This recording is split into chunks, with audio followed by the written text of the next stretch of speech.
సింహాసనం టీవీ స్వాగతం అండి. తేజ దగ్గుబాటి రాణా కాంబినేషన్లో తెరకెక్కబోయే చిత్రం Rakshasaraja. Working title. Senior producer ఆచండ్ గోపీనాథ్ ఈ సినిమా ప్రొడ్యూస్ చేస్తున్నారు. ఈ సినిమా సంబంధించిన అనౌన్స్మెంట్ కూడా ఇంతకు ముందు వచ్చింది, అయితే ఇంకా ప్రారంభం కాలేదు.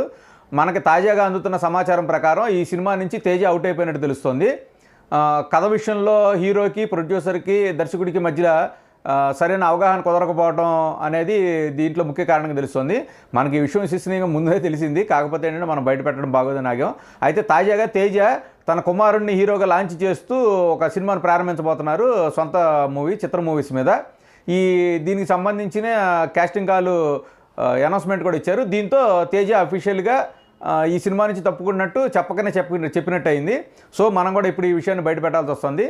ఈ సినిమాని రానా హీరోగా, ఆచండ్ గోపీనాథ్ గారు ప్రొడ్యూసర్గా తెరకెక్కుతుంది. బట్ ఏంటంటే దర్శకుడు మాత్రం కొత్త దర్శకుడు ఉండే అవకాశం మాత్రం బాగా కనపడుతోంది.